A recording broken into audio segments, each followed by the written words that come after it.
HOA crossed my land with pipes. So I took over their water source and shut it down. It started with a fence, cut clean in the night, and pipes dragging across my land like veins stealing my lifeblood. The board said nothing. The neighbors whispered. But every drop they took from me only pulled me closer to the secret they never wanted me to find. And when I found it, the entire HOA dried up. Welcome back to HOA Secrets Uncovered. I'm David, a simple guy living in a quiet suburban neighborhood. I work long hours at a small repair shop, and all I wanted was peace on my little patch of land.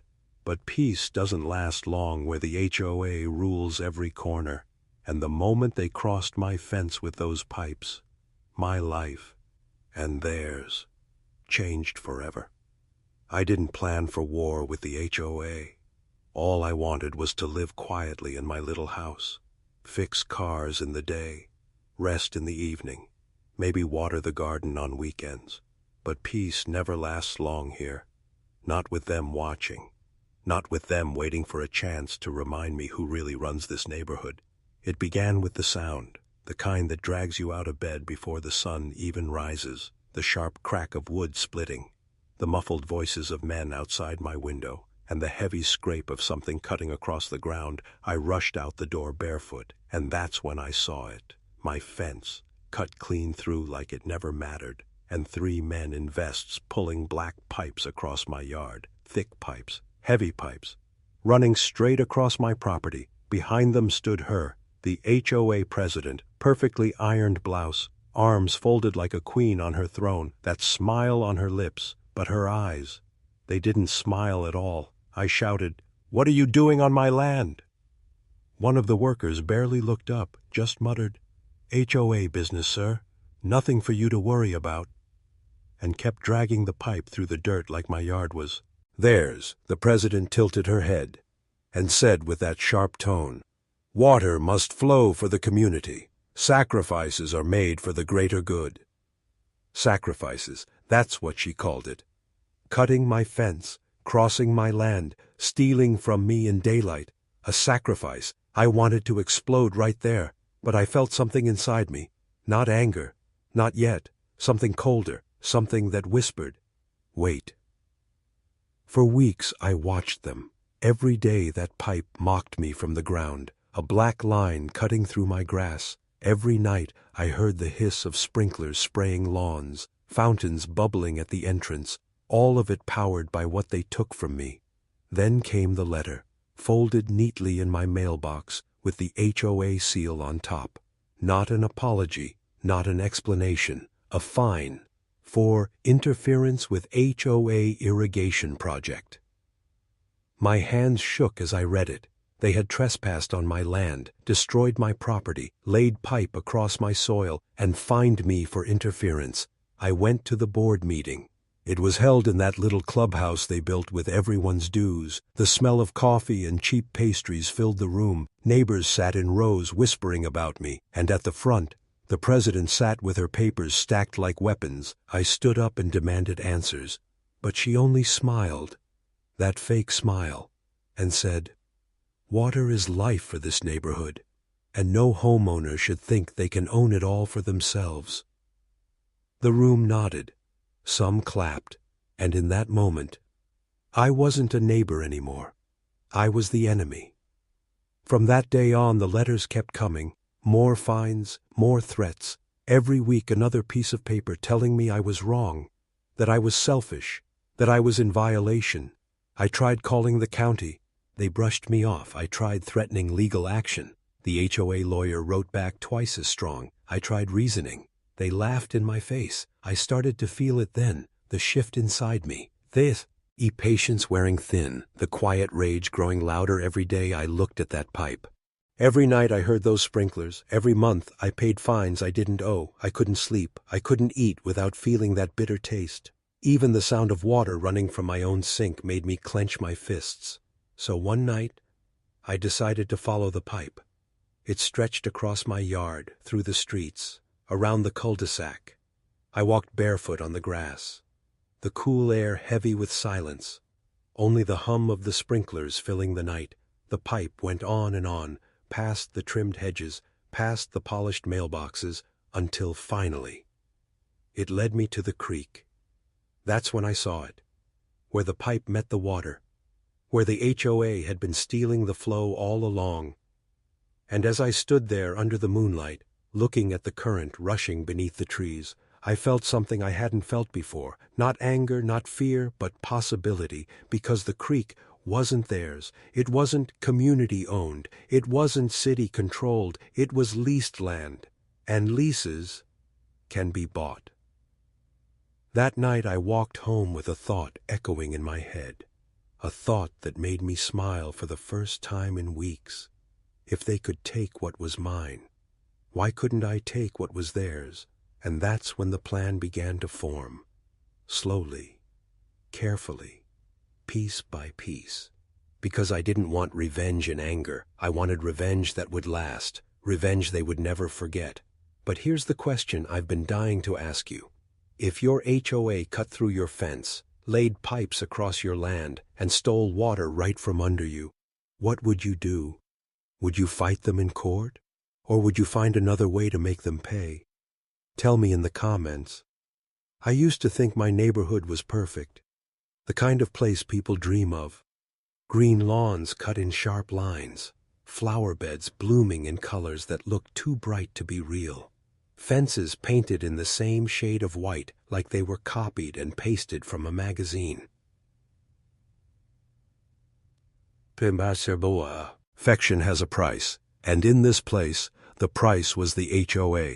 They decided everything, the height of the grass, the color of the shutters, even how long a car could sit in the driveway before it was a violation. Rules came in the mail like bills, one after another, pages of small print telling us how to live. At first I ignored it. I thought, I'll just keep my head down, follow their little rules, stay out of trouble. But trouble here doesn't come when you break the rules. It comes when you question them. And after the pipe cut through my yard, I questioned everything. I started to notice things I hadn't before. The way neighbors acted around the board members, the forced smiles, the nervous laughs, like everyone was in on the same secret, a secret that said, don't fight them, because they always win. Every morning I walked past houses that looked the same but felt different. The couple down the street, they got fined for hanging laundry in the backyard. The old man on the corner, he was forced to repaint his fence 3 times because it wasn't the approved shade of beige. And the single mom near the cul-de-sac, she cried at the mailbox after getting a fine she couldn't afford. But no one helped her, no one said a word, because silence was survival here. And I realized, that's how the HOA won, not by their rules, but by fear. Fear of the next letter, fear of the next fine, fear of being the one they chose to make an example out of. That's why they came after me, because I didn't bow. Because when they cut my fence, I shouted back because I dared to ask. Why? But the thing about fear is, once you lose it, you're dangerous. The more they find me, the more I stopped caring. The more neighbors whispered, the more I stopped listening. And the more the president smiled, that cold smile, the more I wanted to wipe it from her face. I began watching her. Not in a creepy way, but in the way you study an enemy. She drove a black SUV. Every week she had meetings at her house. Board members gathered like priests at a temple. They drank wine, laughed, while letters went out to ruin people's lives. And always, always, she talked about water. Water is the future of this neighborhood, she said. Without water, there is no community pride. Without water, our homes lose value. It was her obsession. And suddenly I understood why she wanted the pipe across my land, why she called it a sacrifice, because in her mind, water was power, and power was hers. But she didn't know what I had found. She didn't know that I stood by the creek at night, watching the water rush through the shadows. She didn't know that I had learned the truth about who really owned it, and she didn't know that I was already planning to take it away. I played along for weeks, let them think they had me beaten, paid some of the fines, ignored others. I smiled when she smirked at me in meetings, because I knew something she didn't. The HOA controlled the lawns, the mailboxes, the fences. But soon, I would control the water, and in a place like this, when the fountains go dry, when the sprinklers stay silent, when the perfect green lawns start to turn brown, the real cracks begin to show. I kept my secret close. I didn't tell neighbors, didn't tell friends. I acted like nothing had changed. But inside, I was waiting for the exact moment when I would take their weapon and turn it against them, because revenge isn't about anger, it's about patience. And patience, I had plenty. But let me ask you something. If you lived in a neighborhood where the HOA controlled everything, where people were fined for the color of a flower pot, where silence was the only way to survive, would you keep your head down? Or would you wait for the perfect chance to tear them down from the inside? The first fine was like a slap. The second felt like a punch. By the third, I realized this wasn't about money anymore. It was about breaking me. Every envelope carried the same seal, the HOA's golden emblem pressed into the corner. Inside, always the same sharp words: violation notice, failure to comply, immediate action required. At first it was about the pipe. They claimed I had interfered with community property. They said my fence was an obstruction to progress. Progress. That's what they called stealing from me. Then the letters shifted. Now they fined me for my grass being uneven, for my trash can being visible from the street, for my shed being unapproved structure. It became clear. They weren't just punishing me for the pipe. They were trying to drown me in paper, one violation at a time, until I either gave up or left. And the worst part was the neighbors. They didn't see the truth. They didn't see the trap. All they saw were the letters. And in this neighborhood, if the HOA said you were guilty, then you were guilty. Some started avoiding me. Some whispered when I walked by. One even told me, maybe you should just do what they say. It's easier that way. Easier. Yes, giving up would have been easier. But when has easy ever changed anything? I decided to confront them face to face. If they wanted war, they'd have to look me in the eye when they started it. The next board meeting was packed. Rows of folding chairs lined the clubhouse, the smell of coffee mixed with tension in the air. The president sat at the front, papers stacked like a fortress in front of her, the board members flanking her like guards. When it was my turn to speak, I didn't waste time. You cut through my land. You laid pipe across my yard without permission, and now you're drowning me in fake fines. The room buzzed with whispers. The president adjusted her glasses and smiled that cold smile I hated so much. Sir, water is for everyone. Your land was simply in the way of community progress. In the way. That's all I was to her. Not a homeowner, not a neighbor, just an obstacle. I slammed one of the letters on the table. Is progress also fining me for my grass, for my shed, for things that never mattered before you trespassed? The board members didn't even flinch. They just shuffled papers, looked at me like I was a child throwing a tantrum. And then the president leaned forward, her voice calm, sharp, poisonous. You are becoming a disturbance, and disturbances have no place in our community. For a moment, I felt the eyes of every neighbor on me, judging, measuring, deciding if I was worth standing with or worth leaving behind. And one by one, they turned away. No one stood. No one spoke. Not one single person defended me. That was when I understood the truth. The HOA didn't just own the rules, they owned the people. They owned their silence, their obedience, their fear. But me, they didn't own me, and that's what scared them most after the meeting. I walked out into the night air. The fountain outside the clubhouse was spraying high into the sky, lit by lights that made it glow like liquid silver, all powered by the pipe that scarred my land, all fed by the water they stole. I stared at it for a long time, thinking about what she had said. Disturbances have no place in our community. Maybe she was right. Maybe I wasn't a neighbor anymore. Maybe I was a disturbance. But sometimes a disturbance is exactly what's needed to break the silence. The letters didn't stop. They doubled. Threats of liens on my property, threats of court, threats of forced compliance. Every day I opened the mailbox felt like opening a wound, but with every threat they sent, with every letter they shoved down my throat, they gave me something stronger than anger. They gave me purpose, because now it wasn't just about a pipe. It wasn't just about water. It was about showing them that power can be stolen back, that control can crumble when the people they try to break refuse to bend. And as I traced the letters with my fingers one night, sitting at my kitchen table under a single dim light, I thought of the creek, of the sound of rushing water under the trees, of the lease that could be mine with one signature.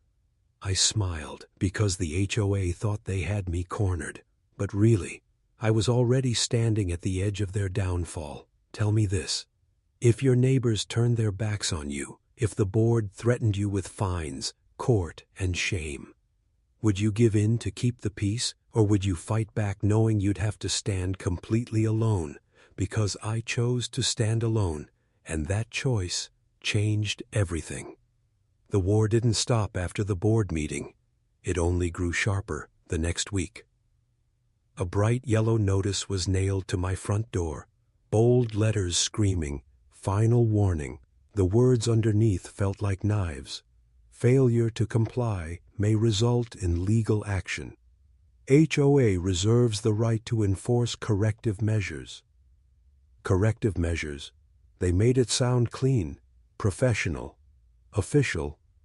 But what it really meant was, they wanted to break me. I tore the paper down and crumpled it in my fist. My neighbors saw me.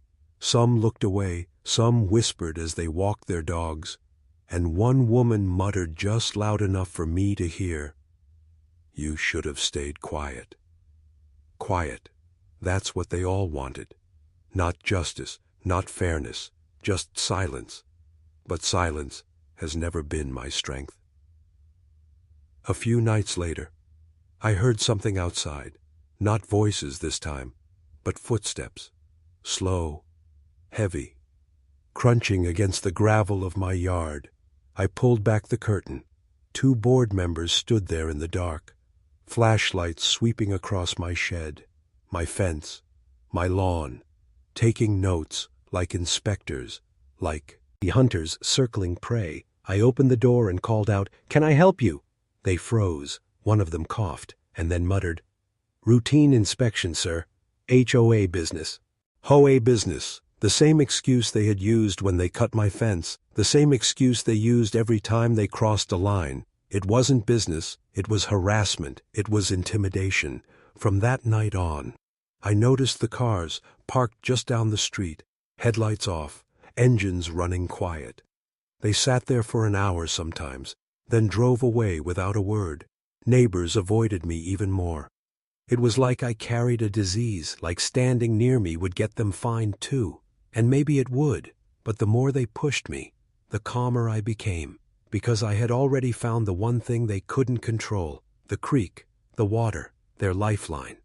I started spending my nights walking there, tracing the pipe with my fingers, listening to the rush of the current, imagining the look on their faces when it all dried up. And during the day, I played the role. I smiled when the president smirked at me from across the street. I waved when board members passed in their cars. I even pretended to care when they told me my mailbox was not level.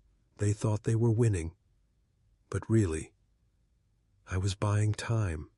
Time to gather information, Time to study the lease papers. Time to figure out exactly how to pull the rug from under them. Because if I was going to strike, I wanted it to be clean. I wanted it to be final.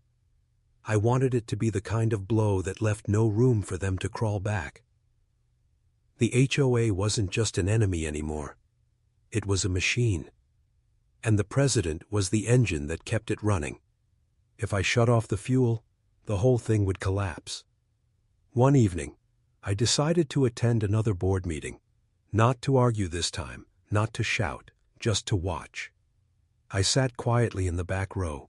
The president spoke about rising water costs, about the importance of maintaining property value, about protecting community standards. But all I heard was fear in her voice. She knew water was slipping. Through her fingers, she knew the lease renewal was near. And she knew if someone else got it, her empire would crumble. I smiled in the shadows because she had no idea that someone was already me. After the meeting ended, she walked out with her usual entourage. I stayed behind, walked up to the front, picked up one of the papers she had left on the table. At the top it read, Emergency Budget Proposal, Water Supply, Maintenance. Emergency. That word told me everything. They were desperate, and desperate people make mistakes. I folded the paper and slid it into my pocket, proof of their panic, fuel for my patience. The more I thought about it, the clearer my plan became. I wouldn't fight them in court. I wouldn't waste money on lawyers. I wouldn't try to reason with people who thrived on control. I would do something simpler, something cleaner. I would take their power, and when they realized it, it would be too late. But before I tell you what I did, let me ask you something. If a powerful group kept harassing you, fining you, threatening you, would you fight them head on, shouting and screaming until they crushed you? Or would you wait quietly in the dark, plan your revenge, and strike when they least expect it? The night I followed the pipe all the way to the creek, something inside me shifted. It wasn't just anger anymore. It wasn't just frustration.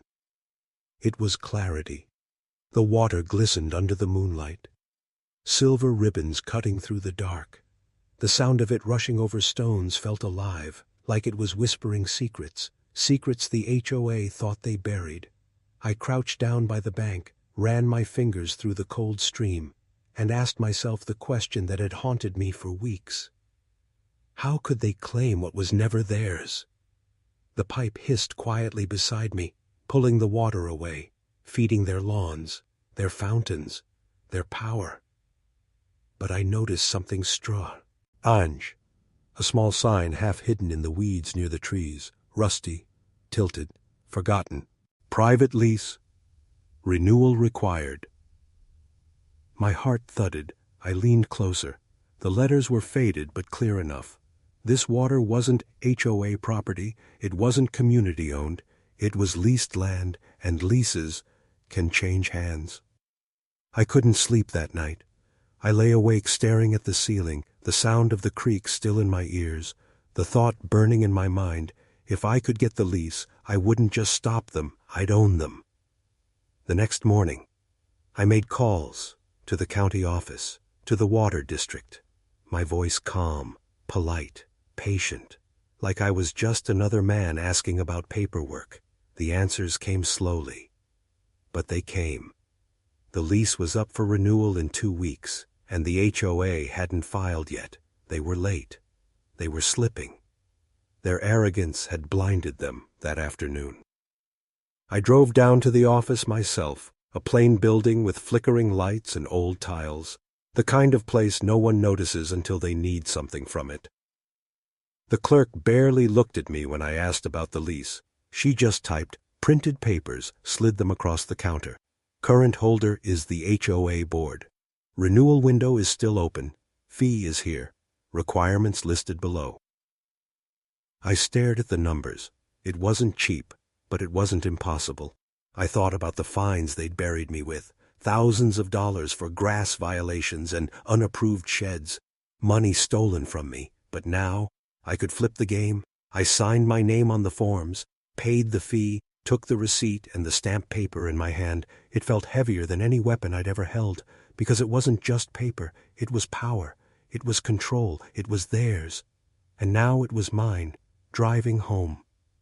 I felt something I hadn't felt in months, relief, not because the war was over, but because I knew the ending now. I had written it myself. When I pulled into the driveway, the pipe still cut across my land, the sprinklers still hissed in the distance. The fountain at the clubhouse still glowed with silver light, but for the first time, it didn't bother me because I knew soon all of it would dry. I waited, patient as ever. The board kept sending letters, kept threatening me, kept holding meetings about community pride.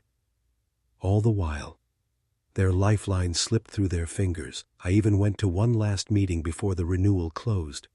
I sat in the back as the president ranted about water shortages and budget struggles. Her voice cracked, her smile twitched. She was losing her grip, and she didn't even know why when the meeting ended. I stepped outside. The fountain sprayed behind me. But this time, I didn't see water. I saw time, counting down drop by drop until it all stopped. 2 weeks later. The papers arrived in the mail. My name at the top, my signature at the bottom, the lease officially mine. I owned the creek, I owned the source, and by extension, I owned them. I stood by my window that night, looking out at the dark street, the houses lined up like soldiers, the sprinklers ticking softly across the lawns, and I smiled, because soon the sound of water would be replaced by silence, and silence would be my victory. But here's what I want to know from you. If you had the chance to take control of the very thing your enemies depend on, the one thing they need more than anything else, would you use it to crush them completely? Or would you make them beg first before you turned the tap? The morning it happened, the air felt different. I stepped outside before sunrise, the grass still wet with dew, the street quiet except for the hum of sprinklers ticking across the lawns. I leaned against my fence and waited. And then it came, a cough in the pipe, a sputter in the system. The sprinklers shivered, sprayed one last weak stream, and died one by one. The lawns went silent. The fountains at the clubhouse coughed like dying animals. And the water that once fed the perfect green pride of the HOA was gone. I didn't move, didn't smile, didn't cheer. I just stood there watching the silence spread, a silence louder than any victory speech I could give.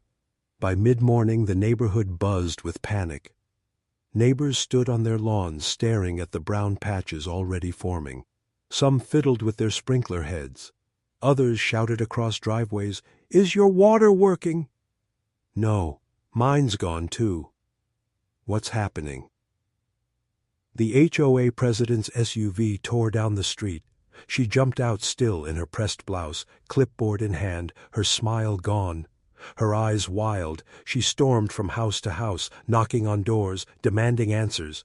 But the only answer was silence. I watched her from my porch, her perfect hair frizzing in the heat, her voice cracking as she barked orders. She looked less like a queen now, and more like a soldier in retreat. By noon, an emergency meeting was called, the clubhouse filled with neighbors fanning themselves with papers, whispering in fear, anger bubbling in the room. The president stood at the front, her hands trembling as she gripped the podium. "There has been an interruption in our water supply," she said. Interruption. That's what she called it, as if it was a glitch in a machine instead of the collapse of her empire. The whispers grew louder. Someone shouted, "What are you going to do about it?" Another yelled, "My grass is already dying." The president tried to calm them, tried to promise solutions, but her voice was drowned out by the sound of her own kingdom crumbling. And that was when I walked in. The room went still. Every head turned toward me, the man they had ignored, the neighbor they had mocked, the disturbance they had tried to crush. I didn't shout, I didn't rage, I simply walked to the front, placed the lease papers on the table, and said, "You cut my fence, you stole from my land, you drowned me in fines, but the water you depended on belongs to me now." Gasps filled the room. The president's face drained of color. She stammered, "That's not possible. You can't." But her words died as I slid the signed documents across the table. The seal was there. The stamp was clear. My name written in bold ink. The room erupted. Some neighbors shouted at the board. Some demanded answers. Some looked at me with something I hadn't seen in months. Respect. The president gripped the papers like they might vanish in her hands. Her eyes darted back and forth, her empire collapsing right in front of her. "You wouldn't dare shut it off," she whispered. But I leaned closer, my voice calm, steady, sharp. "It's already off." Her knees buckled against the podium. She tried to speak, but the room drowned her out. Anger, fear, chaos. Her control was gone, her smile gone forever. I didn't stay long. I didn't need to. I left the clubhouse as shouts echoed behind me. Neighbors demanding refunds, board members arguing, the president's voice lost in the noise, walking home. I felt lighter than I had in months. The pipe still scarred my yard, but now it looked different, not like a wound, but like a trophy. The next days were chaos. Lawns turned brown, the fountain cracked under the sun, the HOA board begged me to sell. They sent letters offering money, favors, anything to bring the water back, but I didn't budge. Every time I saw the dried grass, every time I saw the empty fountain, I remembered the fines, the threats, the nights they spied on me in the dark. And I smiled, because this wasn't just revenge, it was justice. The neighborhood that once bowed to the HOA now turned on them. The president who once smirked at me now avoided my eyes in shame, and the silence that filled the streets at night was the sweetest sound I'd ever heard. But let me ask you this.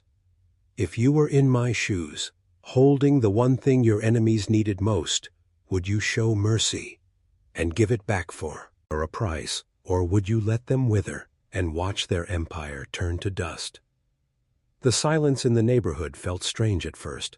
No sprinklers clicking in the morning, no fountain bubbling at the entrance, no hoses spraying across perfect green lawns, just silence, and brown grass spreading like a shadow through every yard. The HOA sent out letters, desperate, frantic, full of excuses. Temporary issue, unexpected maintenance, water restoration in progress. But everyone knew the truth. The water wasn't coming back. Neighbors who once ignored me now whispered my name in the street. Some looked at me with fear, some with envy, some with respect they never gave before. The president stopped driving her black SUV. She hid inside her house most days, the blinds always shut. The perfect flower bed in her yard wilted first, her pride, her power, shriveling under the same sun she once controlled with a smile. I should have felt triumphant. I should have felt like I had won. And in a way, I had. But standing on my porch, watching the lawns turn from green to gold to dust, I realized something deeper.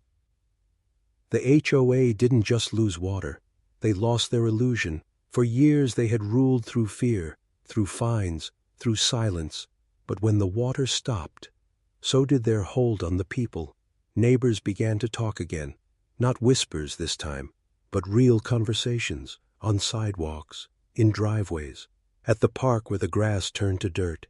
They complained about the board. They laughed at the absurd rules. They questioned everything they once obeyed without thought. The power was gone, and in its place, something new began to grow. I still got offers from the board. Letters slipped under my door. Voicemails left late at night. Name your price, they begged. Restore the water, and we'll make peace. But peace was never part of their vocabulary before. Why should it be part of mine now? So I let them wither. Let them feel what it was like to be powerless. Let them taste the silence they once forced onto others. And slowly, the board fractured, members resigned one by one, the treasurer quit after angry neighbors showed up at his door, the secretary stopped answering emails, even the lawyer pulled out when the money ran dry. until only the president remained, alone in her big house with her dying flowers, the woman who once ruled with iron rules and fake smiles, reduced to nothing more than a name on fading letters. One evening, I walked past her house. The blinds were cracked just enough. I saw her sitting by the window, staring at her dry lawn, her hands clenched on the armrest, her face pale and hollow. For a moment, I almost felt pity. Almost. But then I remembered the nights they spied on me, the fines stacked in my mailbox, the smirk on her lips when she called me a disturbance, and the pity died before it could live. Revenge isn't sweet because it ends the fight. Revenge is sweet because it reminds them every single day that they lost. And as the sun dipped behind the roofs, casting long shadows across the dead lawns, I finally felt something I hadn't in a long time: peace. Not because the war was over, but because I knew they would never rise again. Even now, months later, I walk past that pipe buried in my yard, the same pipe they once dragged across my land, and I smile because it no longer feels like a scar. It feels like proof that power can be stolen back, proof that silence can be broken, proof that even the strongest board can crumble when one man refuses to bow. And when I stand by the creek at night, the water rushing under the moonlight, cold against my hands, I think about how close I came to losing everything, and how one choice turned it all around. But let me ask you this. If you had the power to take away what your enemies loved most, the very thing they used to control you, would you give it back once they learned their lesson, or would you keep it forever as a reminder that you won